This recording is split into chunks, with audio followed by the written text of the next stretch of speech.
Trump to impose tariffs on imports from China, Mexico and Canada. Belgium has a new government after nearly 8 months. Spring colors in Nam Đàn Advanced Rural District.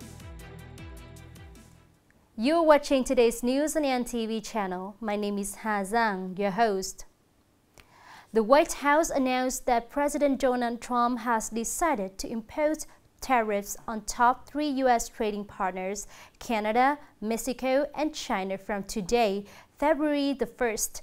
This move could spark trade tensions in the early days of Trump's presidency. Nice live shot. White House Press Secretary Caroline Leavitt confirmed that the U.S. has begun raising tariffs by 25% on goods imported from neighboring countries Mexico and Canada, and by 10% on goods imported from China starting February 1st. Leavitt said that the decision to impose tariffs was due to the 3 countries allowing the chemical fentanyl, as well as thousands of illegal immigrants to flood into the U.S. It's still unclear which types of goods will be subjected to the new tariffs. Trump previously stated that this action aims to boost domestic manufacturing, reduce imports, and increase revenue for the federal government.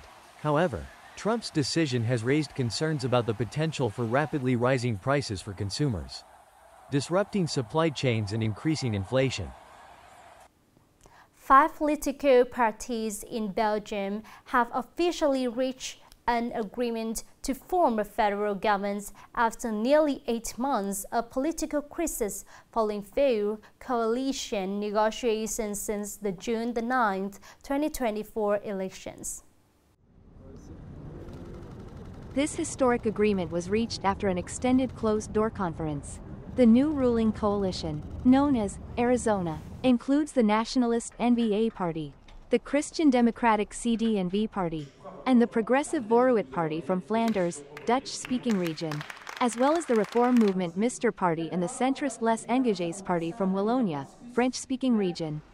Mr. Bart de Wever, the president of the N-VA Party, will become the Prime Minister of Belgium. De Wever has met with King Philippe to formalize this agreement. The Arizona coalition is expected to lead the country until 2029. However, this agreement needs to be ratified by the members of each party. The list of new federal ministers for Belgium is set to be announced on February 3rd. On the morning of February the 1st, Prime Minister Phạm Minh Chính attended a groundbreaking ceremony of accession on the Ho Chi Minh City to the Trên Expressway. This project holds strategic significance to many important regions. The Ho Chi Minh City, Tu Do Mo, Chon Ton highway segment running through Binh Duong spans over 52 kilometers and is planned to feature 6 lanes, enabling vehicles with maximum speed of 100 kilometers per hour. This is the first highway connecting Ho Chi Minh City with Binh Duong, Binh Phuoc, and continues to link with the Gia Chon Ton highway, connecting to the Central Highlands. The project also aims to fulfill the goal of 5,000 kilometers of highways set by the party and government during the 2021 to 2030 period. At the ceremony, Prime Minister Pham Minh Chinh emphasized that this key project will serve as a driving force for development in localities and the entire southeast region, while also connecting important areas, including the Central Highland. Coming up next are some updated news. In the early days of the Lunar New Year, export activities are bustling on both land and sea routes, promising a year of remarkable export growth. In the first week of the Lunar New Year, Tan Kang, Cat Lai Port is expected to welcome 76 container ships, equivalent to over 1.5 million tons of goods, at the Lao Cai International Border Gate. During the Tet holiday, the volume of export vehicles is projected to increase due to other border gates in the Lang Son province ceasing operations for 4 days during Tet. The export turnover in 2025 is expected to surge with expanded markets, aiming for an increase of over 10% to 12% compared to 2024 and a trade surplus continuing at over $20 billion United States dollars.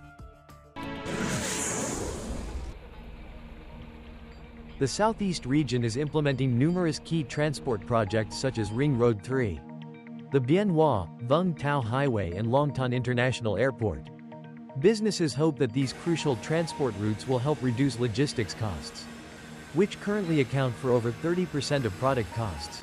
The Southeast region currently has about 15,000 logistics service providers, with infrastructure bottlenecks being addressed: road traffic, airports, seaports, warehouses, trade infrastructure, and logistics centers are continuously being expanded extensively. With this momentum, logistics is poised to remain one of the fastest and most stable growing service sectors in the future. On the evening of January 31st, at the Swan Lake Park in Eco Central Park, Vinh City, a grand music festival titled Proud of Nghệ An took place with the participation of famous artists. This event, organized by the founder of Eco Park, attracted thousands of audiences from Nghệ An and surrounding provinces. Besides its youthful and vibrant atmosphere, the music night also captivated listeners with sweet and profound folk melodies. Here, many activities celebrating the New Year 2025 will also take place, such as the 2025 Cultural Festival from the 3rd to the 6th day of the Lunar New Year with 20 booths, over 10 folk workshops, and games that bring the Tet festive atmosphere to everyone.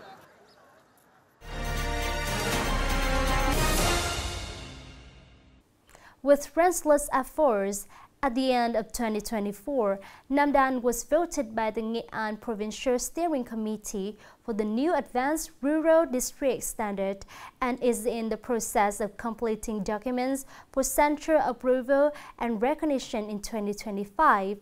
This great joy creates more motivations and confidence for the local authorities and people to build Nam Đàn deserve to be the hometown of President Ho Chi Minh.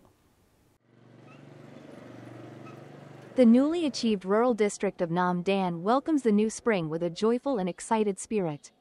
So far, all 18 communes maintain new rural status. Among them, 15 communes remain as enhanced rural standards, 7 as exemplary rural areas, and Nam Đàn town meets urban civilization standards. Following the merger of administrative units, some localities have set out roadmaps to achieve exemplary rural standards based on their strengths in various fields. Newly established from the merger of Hong Long and Gian Lam communes, Gian Hong commune is determined to achieve exemplary rural standards in education field this year. Currently, we have 1 out of 5 schools that do not meet the national standard level 2. So the locality is focusing on enhancing infrastructure to submit to the national level 2 certification by the end of 2025.